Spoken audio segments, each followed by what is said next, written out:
Okay, so firstly, my biggest congratulations on getting this book out there. I cannot actually overstate how big a deal it is for a book like this to come, which has been produced thinking from Bangladesh and thinking about East Bengal. The hegemony of Indian production about Bengal is really, really, really felt. When I read this book, it was like breathing a sigh of relief because here was Bangladesh, here was towns I knew, here was people you could actually recognize. So congratulations, that's just a wonderful event for us in South Asian historiography and British imperial historiography.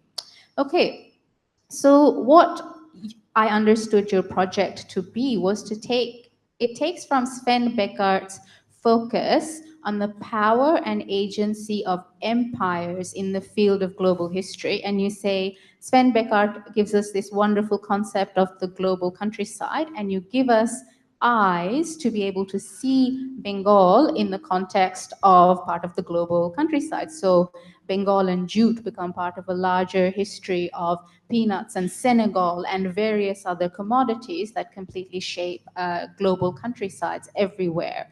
And I felt that you also, with this book, give us new eyes with which to see and reconsider the peasant. You're, as I understand it, doing a pushback against this idea that the peasant is a rustic, backward figure. The peasant is always the rustic, right? And you're arguing, no, look, the peasant is actually a deeply modern figure in this way. So you're giving us these new ways of looking at our own history, our own past, our own proto selves, in a sense, right? So as I was sort of traversing the jute tracts and the vibrant hearts and then the rivers laden with golden fiber that you transport your readers to, was very much swept along in your narrative of temporal change. You have a particular gift of being able to show us a very large pattern and then suddenly zoom in to something that's quite exquisite and detailed.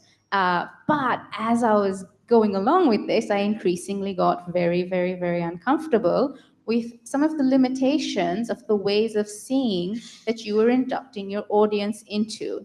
And the realization dawned on me that you're a macro historian and I'm a micro historian. So what Tariq does is he takes these statistical tables, these bales of jute, and he can turn it into a story that's interesting. I look at, tables of bales of jute and I cannot make sense of them. What I would do is I would start from the small. I would go to one tiny little poem or one tiny little thing, and then I would work outwards, and get a bigger picture. He goes in the other direction. He starts from the big and goes in. So, in many ways, the conversations we've been having are about the different ways you can actually come to the same topic. So, I would describe Tariq as someone who belongs to global history or world history as an approach to how you tell the past.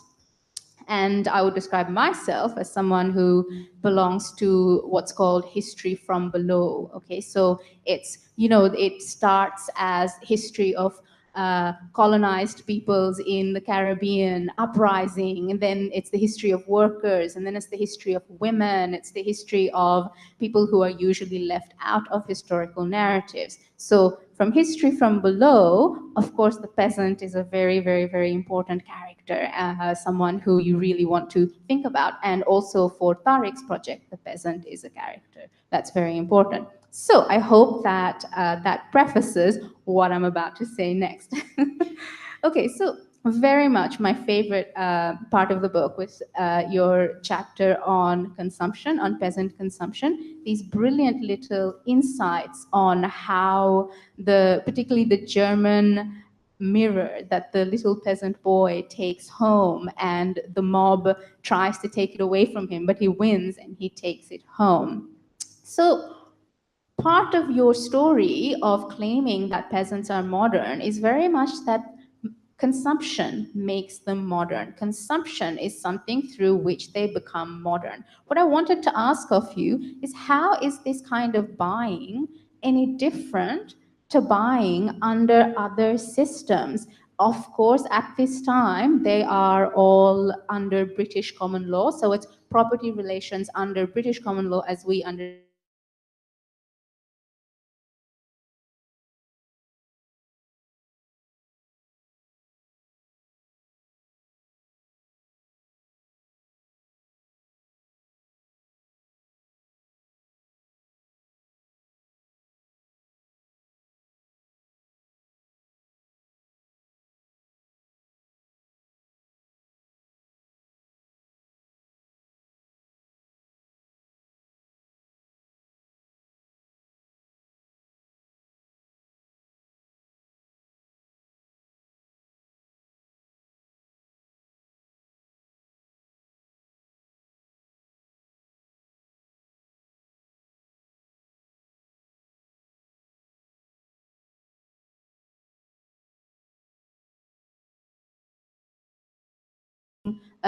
Particularly colonial court procedures. They're buying the right to go to court and be litigious, right? So suddenly I was recognizing mamlabaji.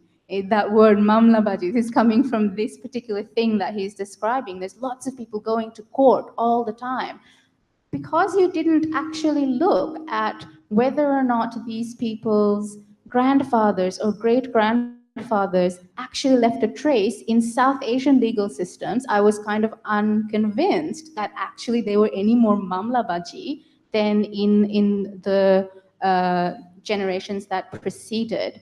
And so I guess I wanted to know more of a sense of how the kind of property relations and the consumption that you were talking about actually grafted onto indigenous senses of consumption or practices or idea philosophies of consumption, whether or not you thought, also whether or not you thought, or why you thought it was so important to argue that they are modern. So this actually gets to the very heart of your project in a sense. You've said that overall the historiography has made these people into rustics, and you want to insist they're modern. But only if they are modern are they human? Is the question I want to pose to you. Why do you want to rescue them from non-modernity? Are not non-modern peoples also human? Now, I'm aware we're running out of time. Sure, of course, of course. Okay, go ahead, please. This is no, thanks. That was so no, that was great, and I think that's a very nice way of thinking about macro. Because I think all historians, the skill of history is to be able to situate, is to be able to relate the big and the small. I think that's how history works, right? You kind of have sweeping narratives, and you have people, and you have to be able to move between these two scales. And I think you phrased very nicely how we move perhaps very differently, but the modern. So I think I come at the modern from two ways. One is an idea that modernity is something that is fashioned by people, by individuals themselves through material objects, right? So the watch is a modern thing. The pocket is a modern thing. Wearing a pair of trousers with a pocket is a part of becoming modern. And the ways, in the case of South Asian history, and especially women's history, like the role of the blouse and the petticoat as allowing women's mobility, creating a modern woman, a modern urban woman. It's a very kind of established historiography of how I think material objects and their uses in bodily fashions, in your home, in the domestic spaces. And this is coming very much from, I guess, Dipesh Chakraborty's habitations of modernity, right? This is the ways in which people craft modern lives for themselves. I think what I found, and I wasn't expecting to find this, is that peasants are consuming the very same articles. They're consuming cloth, they're consuming, they're consuming the very articles that are supposedly making colonial urban people modern are being consumed by peasants as well. And how do I then, but then of course what I then found was they're consuming these articles, but they're not changing their lives in the ways you'd expect them to. They're not, suddenly they're buying Manchester cloth, but they're not wearing pants with pockets in it. Instead, they're having more changes of lungi, like cleaner lungis, or more changes of sari, cleaner saris. They're buying modern forms of illumination as well. They're buying kerosene lamps and oil. but they're not perhaps doing the kinds of activities you'd associate, the kinds of evening entertainment, adda sessions you'd expect with modernity. So does that mean that they're not modern, or does it mean we can craft alternative modernities from the same material objects? And I fell on the argument of this an alternative modernity they're crafting from the same material objects, which is even, I think, which makes it very interesting is that we refuse to recognize them as modern even then. Even then, for everyone looking at it, the peasant was a quintessential backward object because he's not doing these things we expect people to do as they buy objects, as they make money, etc., etc. I think recognizing the kinds of lives that peasant men and women crafted from the objects they're buying then as a form of modernity, being made with the same objects, the same, was kind of important to me at least, as a move. And I guess the second question was about, and I think I should lay out this argument I have about property rights. In 1872, in Pabna, a farmer took his landlord to court because the landlord, the zamindar, tried to enhance rent and won. And he won under the 1859 Act 10 of the Tenancy Act. And because he won, a movement spread throughout the Bengal Delta of farmers forming leagues to take zamindars to court every time zamindars tried to enhance rents. And between 672 and 1885, when the British finally reformed the land law, which prevented this sort of which gave farmers automatically the rights they were trying to win by court suits, we got hundreds and hundreds of court suits, which are part of a broad anti-rent movement. What I did, and this is maybe a little cheeky and a little cute in terms of the argument, but what I did was I said that what farmers were doing, they were using jute profits to sue their landlords. They were using jute profits to outlast their zamindars in courtrooms. Zamindars ran out of money and couldn't continue contesting lawsuits before peasants did. This is huge. And what I said was I called this the use of jute money to finance lawsuits against zamindars to obtain property rights, to obtain more secure property rights. I called it a form of consumption. I said this is a form of actually using money to buy property rights.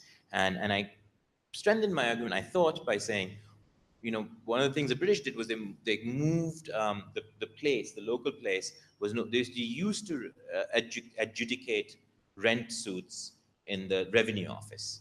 They moved it to the district court. I said the district court becomes a vendor of property rights, where if you can go and contest a lawsuit for any length of time, you can gain the security of that. So this was kind of the move. The move for me there was perhaps not so much a question of modernity and modern forms of property rights, but it's a question of recasting property rights as consumer. Property rights is no longer gained by going to the state or going to a legal body and arguing for it, but being able to actually pay and outlast your zamindar in a lawsuit. And that's what won it. So that was kind of that was the move there with property rights rather than that. Okay, so I'm conscious that our audience must want to ask our speaker questions, so I'm just going to make one more comment and then hand over to you guys. Now, it was absolutely delightful recognizing in your pages sort of proto-versions of many men I know in Bangladesh and its diaspora. But by the end of chapter 4, it was very obvious that I would meet very few such women in your book. So it made me aware of a very peculiar kind of feminist reading strategy that I've begun to employ when I read South Asian history, where you're straining to look for women. And it's actually a form of reading that exercises the same kind of eye muscles that you have to use if you're trying to find non-white people between the lines of, say, Australian historiography, right? It's the very same act of reading between the lines. Where are they? Where are the missing people? Where are the missing people? So, despite setting up, quote, the initiative and creativity of the peasant household, end quote, as the focus of your analysis, the figure you actually write about is the land-owning peasant male and his activities largely beyond the household.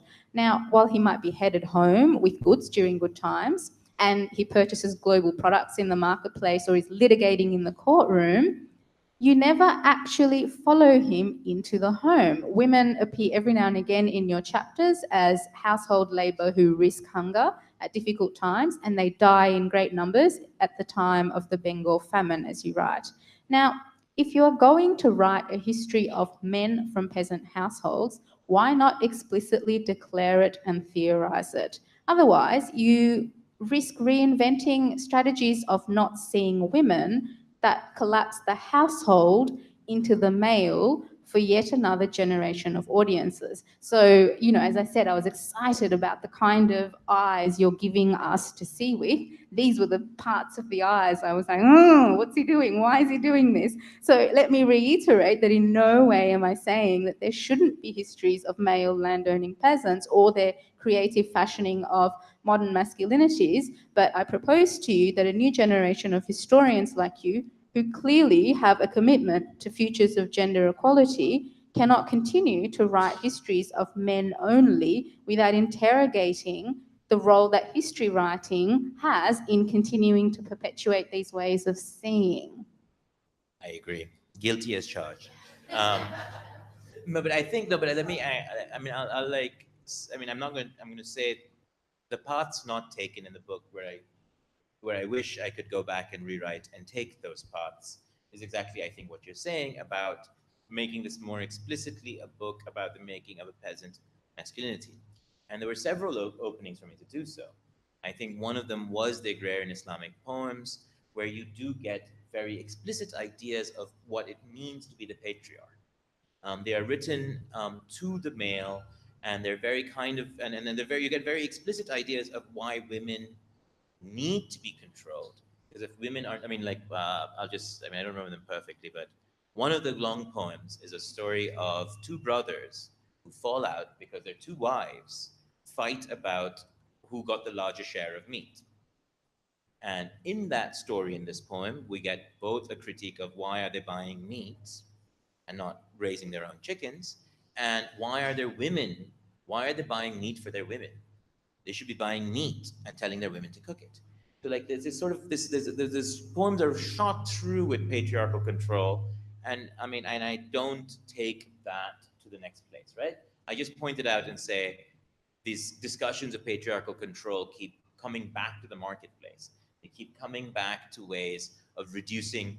They're about reducing expenditure, but I do think that that's only one of several places where I had openings. I had openings in my archives to say things about how peasant patriarchal authority, the idea of peasant patriarch, and the importance of, in the various discursive forms of the peasant patriarch maintaining patriarchal control is really, really strong. And I think there was ways in which I could have run that through the whole narrative from beginning to end. So I think I would like to continue discussions later about whether your approach, whether it's actually endemic to global history or world history, the kinds of things that aren't being seen or questioned. We will continue that discussion later, but I just wanted to close off what I have to say by saying that kind of like the little peasant boy who ran home with the German mirror